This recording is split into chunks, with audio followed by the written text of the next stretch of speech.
Welcome back to another episode of Dumb Console Peasant Comments, otherwise known as that show I completely stole from Bulletberry, but this one actually has effort. How are my lovely faggots doing? Shut up, don't talk. Console peasants. They plague the internet with their misinformation, false accusations, and their infectious fanboyism. And I've explained countless times what a console peasant is, but no matter how many times I explain it, I will get comments from console gamers asking me, how old am I? Or telling me how immature it is of me to call these people console peasants. Well listen, you stupid fucks. If you're going to define somebody's maturity based off a term they use, well now, that's quite immature. So I'm not going to repeat myself and explain the definition of a console peasant all over again. Rather, I'm going to enjoy my time being the asshole that I am. And also, I'm gonna go ahead and just cheaply plug in this video explaining it. So, that being said, let's dig into some comments, shall we? I have a $3,000 PC, and I still use my console. What does that say?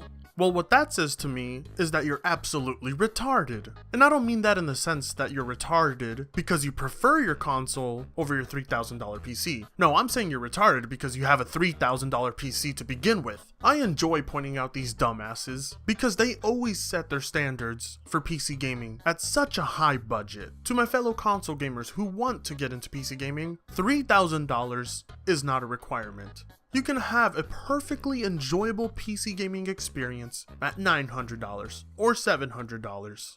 My opinion, PS4 Pro, better exclusives, 49-inch 4K TV, comfy sofa, social life, actually have sex.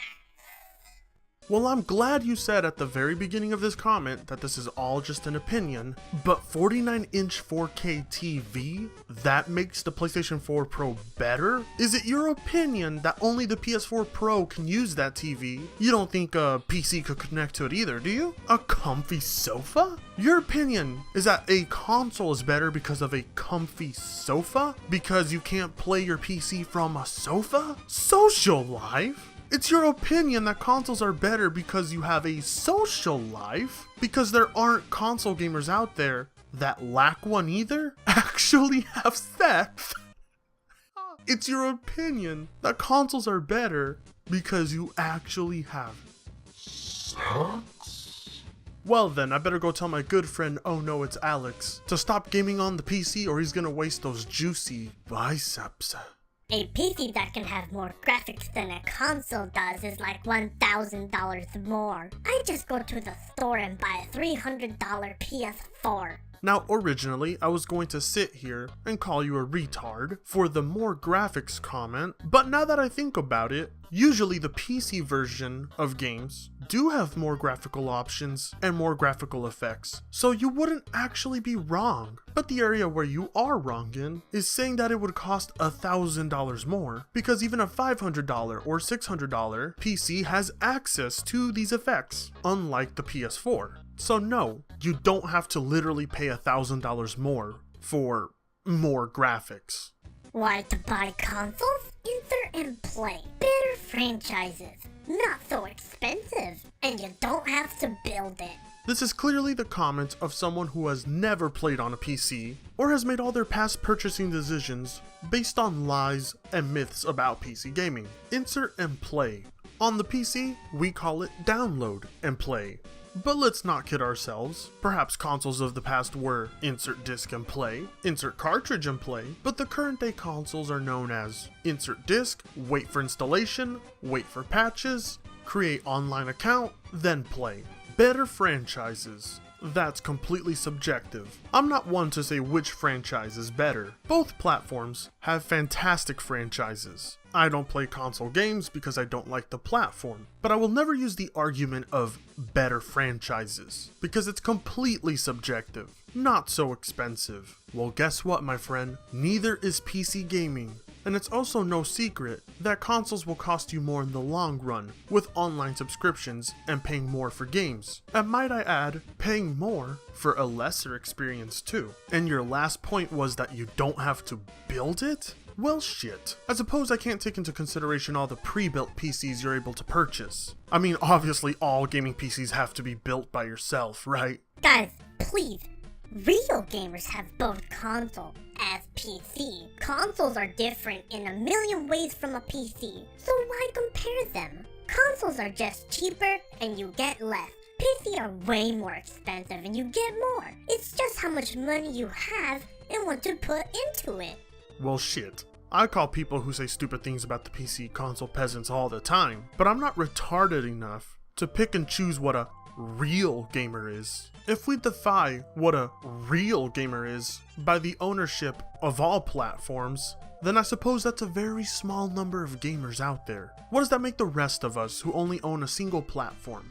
And no, consoles are not that different than PCs. As time has shown us, each and every generation, consoles are slowly becoming more and more like PCs. Except without the freedom, without the mods, without the customization, without all the utilities and tools, pretty much everything that makes PC gaming so awesome. And these two are not worlds apart. They share the same market. And because of that reason, they can be compared justifiably. Criticisms of the consoles can help influence a consumer's purchasing decision. And when doing that, those numbers can hit Sony and Microsoft and Nintendo, and quite possibly encourage them to change. It's beneficial to both PC gamers and console gamers.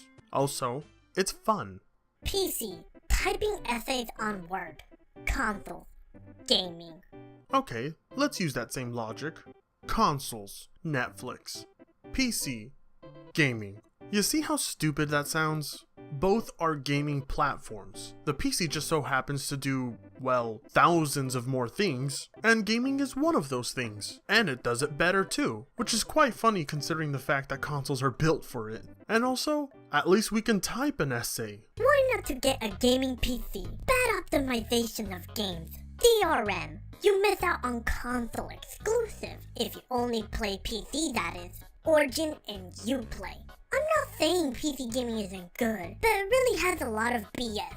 But so do consoles.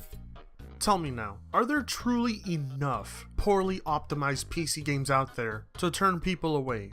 Are there? That statement would be justified if at least 20% of PC games were poorly optimized, but that's not the case. And that's also assuming poorly optimized games don't exist on the consoles, because they do. And as for DRM, seeing as how the PC is mainly a digital games platform, DRM is inevitable, and I honestly can't defend it. If this is one of the reasons you don't want a PC game, then I can understand. You miss out on console exclusives. That's of course assuming that everyone cares about those console exclusives, which is not the case. And the same argument that you're missing out on PC exclusives can be used as well. And unlike the consoles, when it comes to those PC exclusives, you are missing out on thousands. Origin and Uplay. Now I know why you listed these as a negative, because both of these marketplaces are required to play specific games. But like Steam, the setup for both of these programs are simple, free, and they're by no means awful. Are they as good as Steam? Well, honestly, no, but that doesn't make them awful.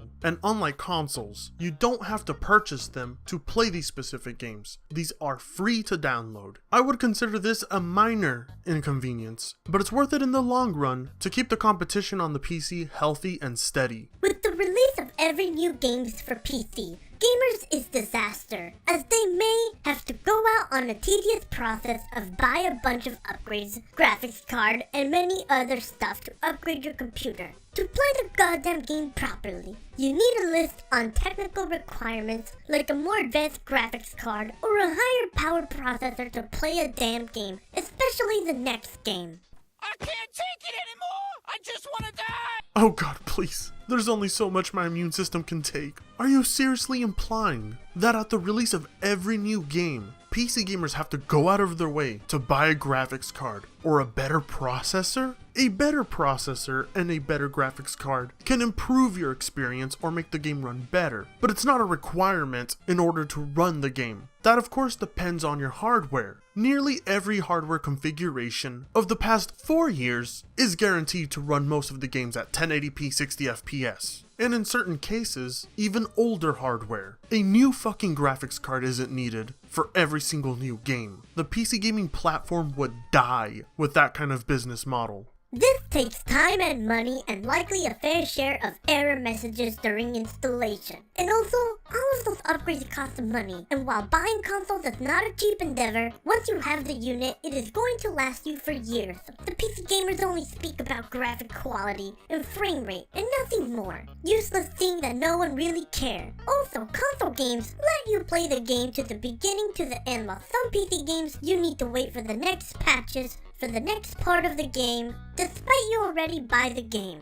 Well, of course it takes time and money, you fucking idiot. It takes time and money to drive to fucking GameStop and buy your goddamn game. It takes time and money to set up your Xbox Live or your PlayStation Network account and pay for it. It takes time and money to go purchase a PS4 Pro or an Xbox One X. These are hobbies. You invest time and money into them, and in return, you get the enjoyment that you seek. The big difference here is that in order to enjoy gaming, you do need to invest that time and that money into buying the games. What you don't need to invest time and money into is constantly purchasing graphics cards and processors, because that's optional. You can be perfectly content with the hardware you have, but if you want better performance, then that's made available for you to get. And that console will last you for years? Well, guess what? So will the PC. The hardware doesn't degrade. The games just get more demanding over time. And when it comes to that, the PC will last you far longer than the console. And once again, continuing with the stereotype that all PC gamers talk about is graphics and frame rate. That's strange considering all those hours spent in video games that you can see on all these people's Steam profiles. That's strange considering that the most popular games on Steam aren't even that graphically intense. I also love how you point out that nobody cares about graphics or performance, even though when the PS4 Pro was announced, it was all console gamers talked about. And don't even get me started on the Xbox One X. All that praise, all that worship, all the hype around the enhanced graphics and performance of this new console. It's clear people do care about graphics and performance. And console games let you play the game from the beginning to the end, while PC games don't. I barely care about graphics at all. So the downside between PC and... You know what? No, just kill it. Let's just kill it with fire. Let's put this son of a bitch out of its misery. You know I gotta give credit where credit is due. Barry, how you put up with this shit is beyond me. I only did one of these episodes, and I wanted to ram my fucking head into a wall. But you know, I thought, hey, I'll try it one more time. This time I'll be a little more prepared. But it's just as cancerous as before. Hopefully I don't die in my sleep tonight. But with that being said, I have a Discord where everyone can join. It's also the best way to get in contact with me. You're always guaranteed a reply from this lovely popsicle stick man. Also Twitter, if you want to keep track of all my shit posting, which I love to do. I also have a P.O. box if you're interested in sending me some gay shit, like a nice, lovely letter. And I also have this thing called Patreon, and okay, no, just put that away, I know. Okay. And with that being said, it was great seeing all of you and your gorgeous, sexy faces. Now I'm gonna go lay down and hopefully survive the night, and I'll see you all again very soon.